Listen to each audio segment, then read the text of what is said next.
Welcome to Bible Reading with Robbie, where we explore the Bible one passage at a time. I'm Robbie, and I'm excited to journey through scripture with you. Judges chapter 1. After the death of Joshua, the Israelites asked the Lord, "Which tribe should go first to attack the Canaanites?" The Lord answered, "Judah, for I have given them victory over the land." The men of Judah said to their relatives from the tribe of Simeon, "Join with us to fight against the Canaanites living in the territory allotted to us. Then we will help you conquer their territory." So the men of Simeon went with Judah.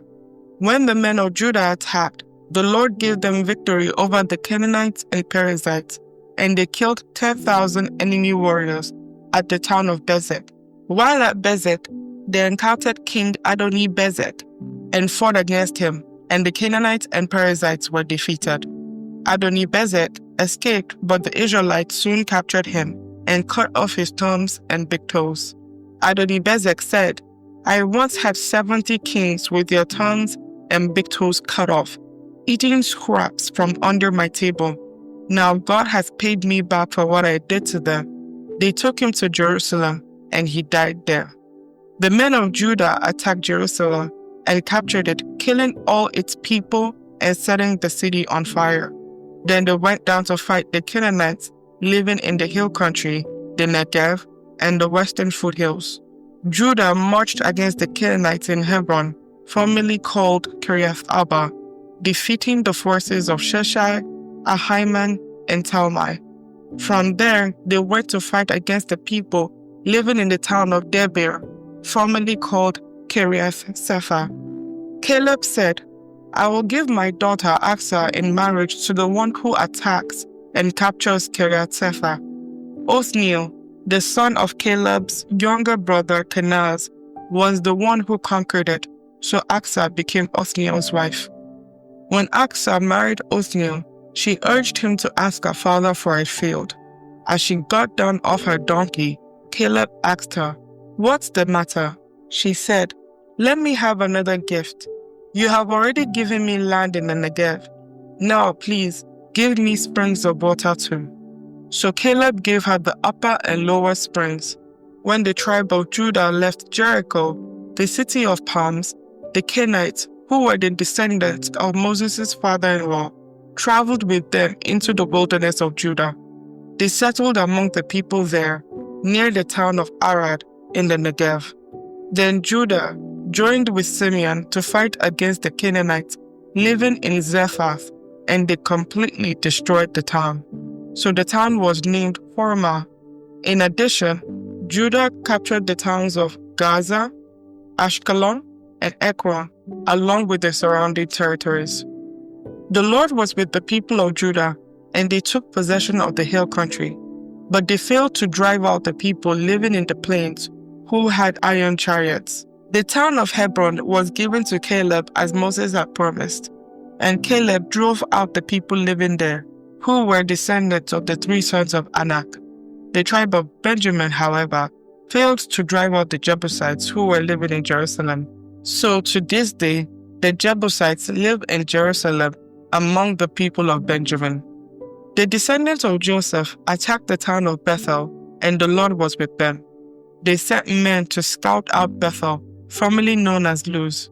They confronted a man coming out of the town and said to him, "Show us a way into the town, and we will have mercy on you." So he showed them a way in, and they killed everyone in the town except that man and his family. Later, the man moved to the land of the Hittites, where he built a town. He named it Luz, which is its name to this day. The tribe of Manasseh failed to drive out the people living in Bethshan, Tanakh, Dor, Ibleam, Megiddo, and all their surrounding settlements, because the Canaanites were determined to stay in that region. When the Israelites grew stronger, they forced the Canaanites to work as slaves, but they never did drive them completely out of the land. The tribe of Ephraim failed to drive out the Canaanites living in Gezer, so the Canaanites continued to live there among them. The tribe of Zebulun failed to drive out the residents of Ketron and Nahalol, so the Canaanites continued to live among them. but the Canaanites were forced to work as slaves for the people of Zebulun. The tribe of Asher failed to drive out the residents of Archo, Sidon, Alab, Akzib, Helba, Aphek, and Rehob. Instead, the people of Asher moved in among the Canaanites who controlled the land, for they failed to drive them out. Likewise, the tribe of Naphtali failed to drive out the residents of Beth-Shemesh and Beth-Anath. Instead, they moved in among the Canaanites who controlled the land. Nevertheless, the people of Beth-Shemesh and Beth-Anath were forced to work as slaves for the people of Naphtali. As for the tribe of Dan, the Amorites forced them back into the hill country and would not let them come down into the plains. The Amorites were determined to stay in Mount Airs, Aijalon, and Shalbaim, but when the descendants of Joseph became stronger, they forced the Amorites to work as slaves. The boundary of the Amorites ran from Scorpion Pass to Selah and continued upward from there. Judges chapter 2. The angel of the Lord went up from Gilgal to Bochim and said to the Israelites, I brought you out of Egypt into this land that I swore to give your ancestors, and I said I would never break my covenant with you. For your part, you were not to make any covenant with the people living in this land. Instead, you were to destroy their altars, but you disobeyed my command. Why did you do this? So now I declare that I will no longer drive out the people living in your land. They will be thorns in your sides, and their gods will be a constant temptation to you. When the angel of the Lord finished speaking to all the Israelites, the people wept badly. So they called the place Bochim, which means weeping, and they offered sacrifices there to the Lord. After Joshua sent the people away, each of the tribes left to take possession of the land allotted to them, and the Israelites served the Lord throughout the lifetime of Joshua and the leaders who outlived him, those who had seen all the great things the Lord had done for Israel. Joshua, son of Nun, the servant of the Lord, died at the age of 110. They buried him in the land he had been allocated at Timnath-Serah in the hill country of Ephraim, north of Mount Gash. After that generation died, another generation grew up who did not acknowledge the Lord or remember the mighty things he had done for Israel. The Israelites did evil in the Lord's sight and served the images of Baal. They abandoned the Lord, the God of their ancestors, who had brought them out of Egypt. They went after other gods, worshipping the gods of the people around them, and they angered the Lord.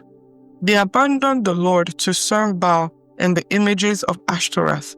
This made the Lord burn with anger against Israel, so he handed them over to the raiders who stole their possessions.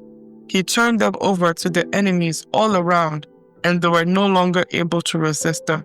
Every time Israel went out to battle, the Lord fought against them, causing them to be defeated, just as he had warned, and the people were in great distress. Then the Lord raised up judges to rescue the Israelites from their attackers. Yet Israel did not listen to the judges, but prostituted themselves by worshipping other gods. How quickly they turned away from the path of their ancestors, who had walked in obedience to the Lord's commands. Whenever the Lord raised up a judge over Israel, he was with that judge and rescued the people from their enemies throughout the judge's lifetime. For the Lord took pity on his people who were burdened by oppression and suffering. But when the judge died, the people returned to their corrupt ways, behaving worse than those who had lived before them. They went after other gods, serving and worshipping them, and they refused to give up their evil practices and stubborn ways. So the Lord burned with anger against Israel.